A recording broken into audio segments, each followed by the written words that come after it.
the ballots to be delivered. I was speaking to some officials, and they told me that this will be over several hours throughout the night. So polls did close about, let's see, 50 minutes ago. So we should be seeing some of these ballots being escorted here within the next 10 minutes, and then it'll continue on every hour on the hour. So they're well protected. They are securing the integrity of this election here in Maricopa County because, like I said, this is a big turnout, and Arizona is key in this election. Chris? Conchetta, thank you for that. Let's go back to Dr. Phil now in your big interview with the folks at Ben Shapiro and team.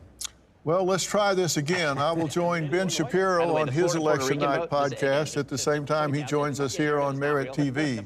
I'm jumping in with Ben Shapiro, Mike Knowles, Matt Walsh, and Jordan Peterson. 43 among Puerto Ricans in Florida. Biden won that group 69-31. So it went from Dem plus 38 to Dem plus 9. They thought it was a funny joke. They thought it was a funny joke. And now we're joined by the garbage. Now we're joined by the host of Dr. Phil, Dr. Phil himself. Thanks for being with us. Hey, good to see you guys. Things are getting pretty interesting, I understand. How's it looking to you guys over there? You know, I'm moving steadily from cautiously optimistic to openly optimistic, and it's an uncomfortable feeling for me, to be honest with you. I can see him squirming. How are you feeling about things? Well, same way. I heard somebody earlier say they were nauseously optimistic, so I think that kind of... Dr. Phil, I have to ask. You know, I was at the MSG rally when none of us were expecting you to be there. There was, whatever, 8 hours worth of speeches. And when you came out, I think it genuinely shocked the crowd, not because we thought that you were a big leftist or something like that, but that it entailed so much risk for you to come out at this point. You've been a huge figure in media for so many years. What pushed you over the edge? Well, I wanted to do something that woke people up because I think this has been such a divisive campaign. And, when I came out, I said, look, I'm not here to endorse, just to endorse Donald Trump. I don't like everything he says. I don't like everything that he does. And I'm honest about that. I'm honest about that with him. But I don't like bullies. And I don't like the way people that vote for Donald Trump are being ostracized, canceled on the internet, attacked, and all of that. And I said, that's bullying. And people can say, well, Donald Trump's a bully. Well, you got to have an imbalance of power to be a bully. Otherwise, you're just in a fight or an argument. And I said, there's a big difference. And I wanted people to understand we've got to start having some civility to what's going on here. And I made it real clear. Whoever is elected president, we have to get behind. It's a bad look internationally if we don't support our president. And I won't like it if it doesn't go the way I want it to go, but that will be our president, and I won't like everything that either of the candidates says or does, but I'll support America's president. And I said one of the most important days in my life was 9/12/01. Not 9/11, but 9/12, because the morning after 9/11, we woke up and we were all Americans. And I hope we don't have to have a big catastrophe for us to have that feeling again.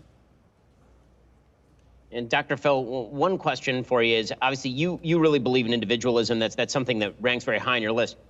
Many of the stats that are coming in right now show that we're watching a major political realignment in real time on a racial basis, that this sort of stranglehold idea that the Democrats were going to win enormous, overwhelming sums of minority voters across the spectrum. That's just not true. The biggest stat of the night so far is Trump winning maybe 45% of the Hispanic vote and up to 25% of the black male vote, according to Kristen Solstice Anderson, my friend, the pollster over at Echelon Insights. She's done some exit polling suggesting that black men, 23%, are going to vote for President Trump nationally, which is an unheard of number. What do you make of this sort of political realignment?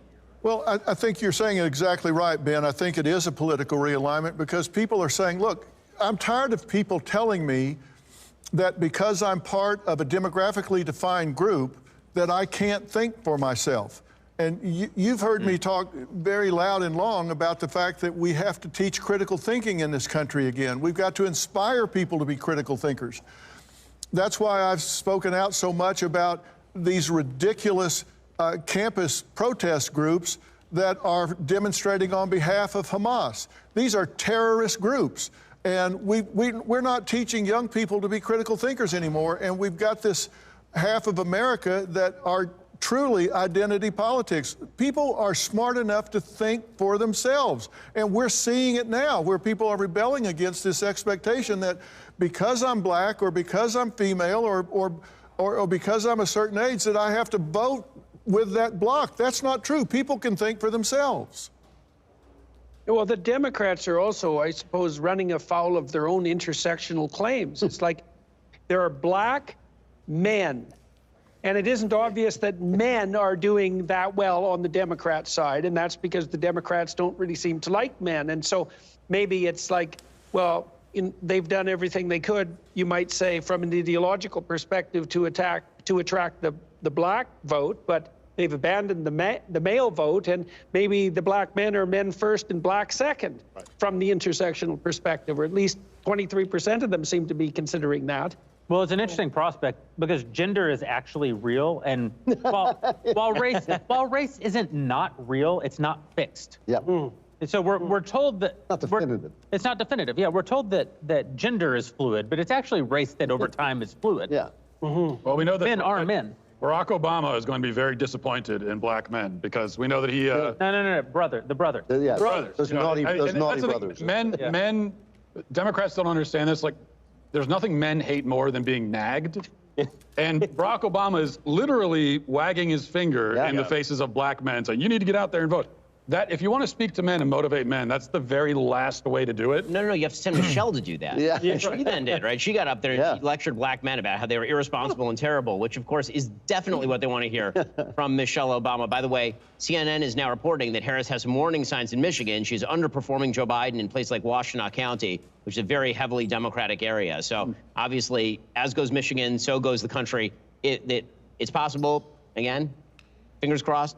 You know what's strange about the polling, though? What's very odd about in terms of black voters is that Kamala Harris came out and she said that the brothers were supporting her because she had recently been in the barbershop.